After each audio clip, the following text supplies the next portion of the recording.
Bien, puse esto acá abajo porque no estaba seguro si el proyector de arriba iba a funcionar, porque sí hubo varios movimientos, pero muchas de las cosas que vamos a ver ya las hemos visto, pero no todos. Y yo creo que toda la escuela, toda la iglesia necesita entender el concepto de discipulado. ¿Por qué? Si se acuerdan la frase, un discípulo que no hace discípulo no es discípulo. Entonces, ¿qué necesitamos hacer? Este año, si Dios así lo quiere, vamos a crecer. ¿Pero cómo vamos a crecer? ¿Por actividades? No, por nuestra responsabilidad, uno ganando uno. Y, ¿quién puede leer atrás? A ver, porque yo sé que no se ve bien. El programa de Dios, ¿verdad que no se ve? Bueno, el programa de Dios está centralizado en el maravilloso, palabra mágica, maravilloso y misericordioso plan de utilizar hombres para alcanzar hombres con el Evangelio de Jesucristo.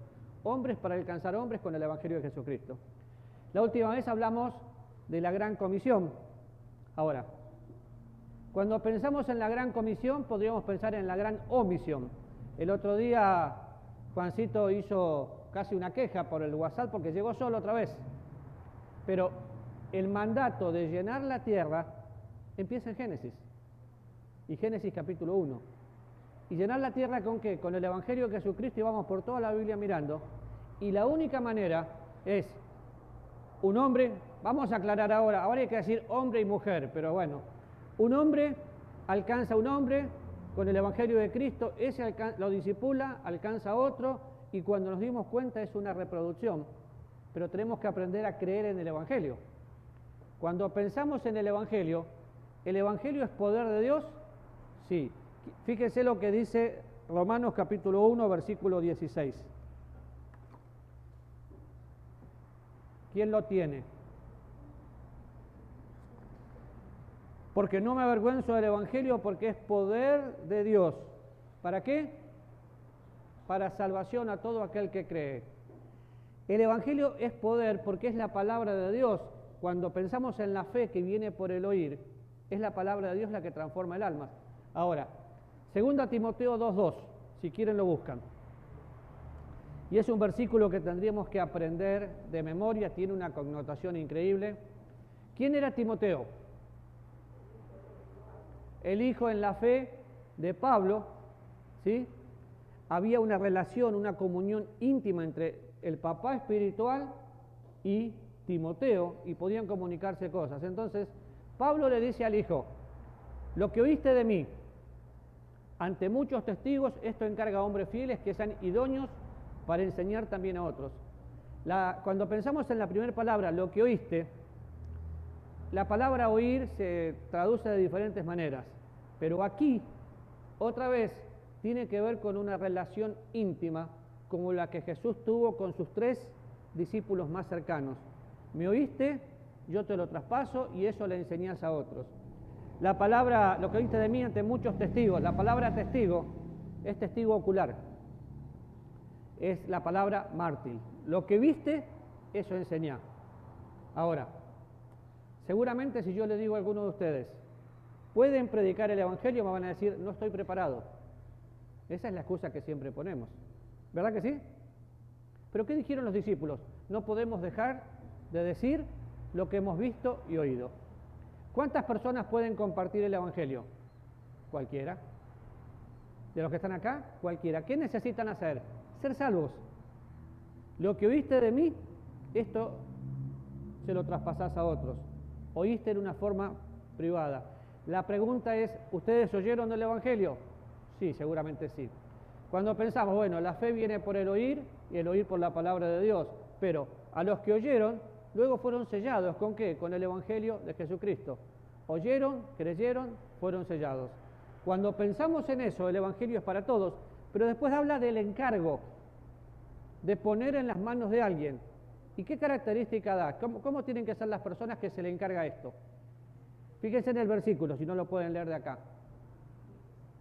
¿Qué dice? Hombres fieles o mujeres fieles. Si quieren hacerlo para la cultura de hoy, aunque la Biblia no tiene cultura, porque traspasa todos los tiempos, personas fieles. ¿Usted sabía que fidelidad en este contexto es que Dios confía en mí? Ahora, usted dice, yo no tengo ministerio. Claro que tiene un ministerio, como lo dijimos el domingo pasado, tiene el ministerio de la reconciliación, pero es Dios confiando en usted para que usted haga la obra. Imagínese, yo no sé cuándo fue la última vez que usted llevó a una persona y la vio recibir a Cristo y después ahora la mira y la ve crecer. Pero qué emoción cuando alguien puede hacer eso. Es porque Dios me encargó que yo transmita eso. ¿Qué pasa con una persona que no tiene a Cristo? Está perdido. Y una persona que tiene a Cristo después tiene que ser discipulada. Pero dice testigos, hombres fieles, idóneos para enseñar a otros. Cuando pensamos, y lo vamos a ver más adelante, cuando pensamos en la Gran Comisión no es predicar el Evangelio solamente, es evangelismo y discipulado.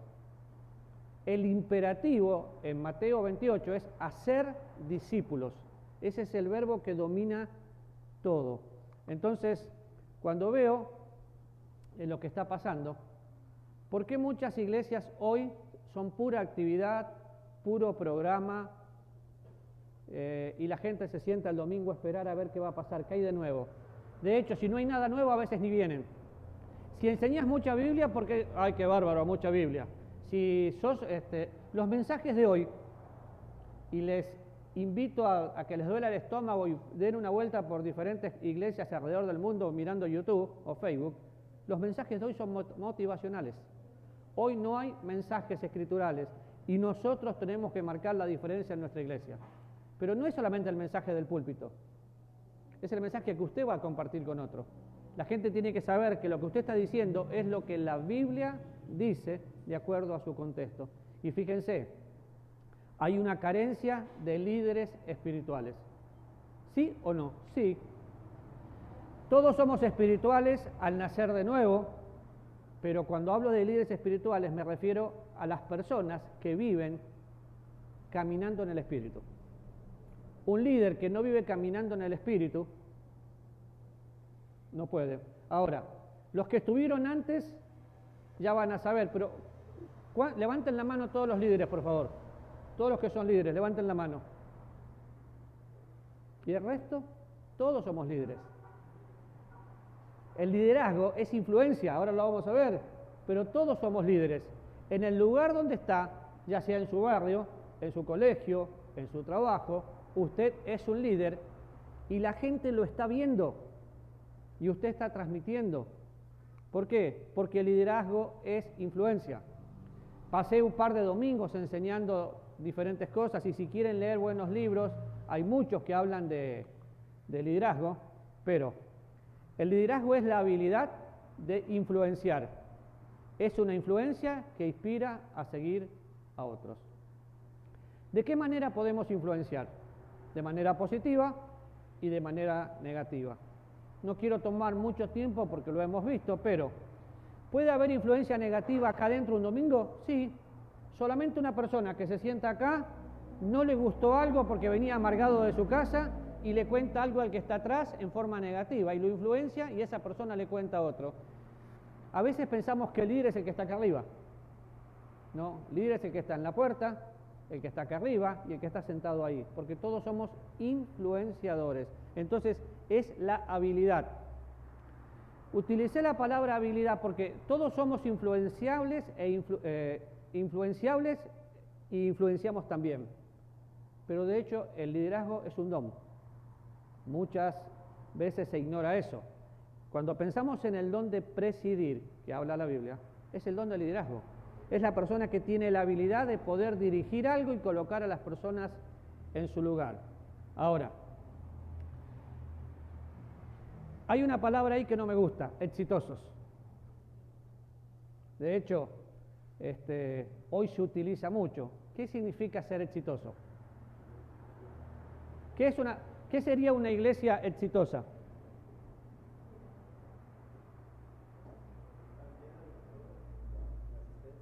Estar lleno de asistencia, eso sería exitoso, para muchos. Pero ¿qué es una iglesia exitosa? ¿Qué es un ministerio exitoso?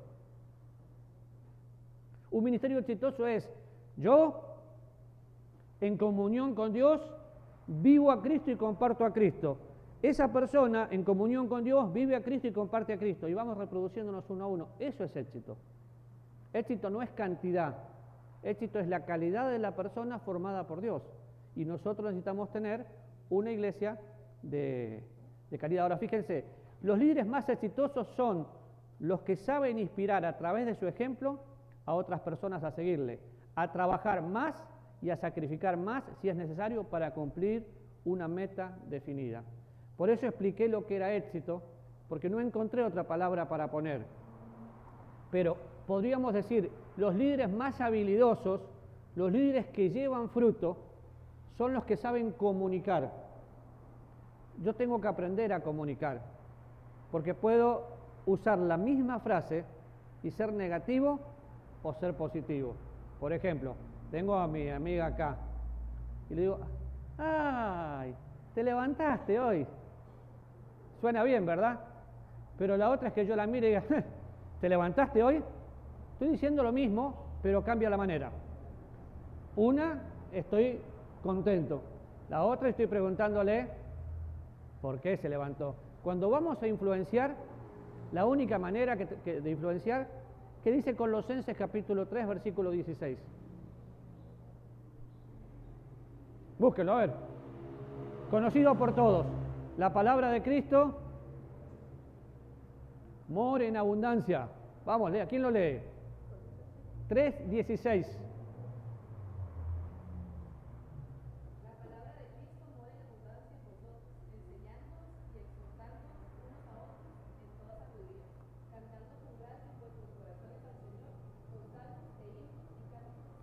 Déjalo abierto, Dani. La palabra de Cristo mora en abundancia. Si la palabra de Cristo mora en abundancia, o sea, si yo estoy lleno de la palabra de Dios, ¿cuál va a ser el resultado? Enseñar y exhortar a otros. ¿Con qué? Con la palabra de Dios. ¿Dice eso? Entonces, cuando una persona no comunica bien y cuando una persona no comunica la palabra de Dios, ¿qué le está faltando? Si haríamos una encuesta hoy, ¿cuántos a la mañana leyeron mínimo un capítulo de la Biblia y oraron? Tal vez todos, y me estoy equivocando, tal vez el 40% no lo hizo.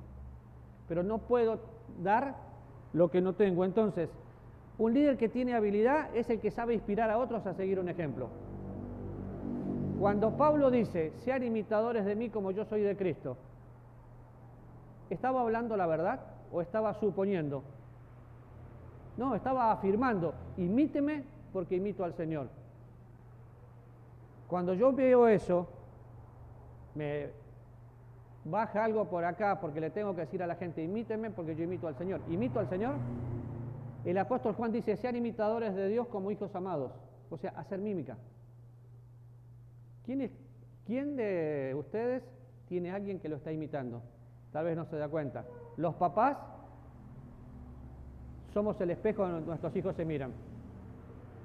Cuando nuestros hijos crecen, nos damos cuenta que algo no hicimos bien. Pero acá, en la escuela, en el barrio, siempre hay personas que nos miran. Y por ahí dicen, bueno, yo quiero ser como ese cristiano. Y no lo soy.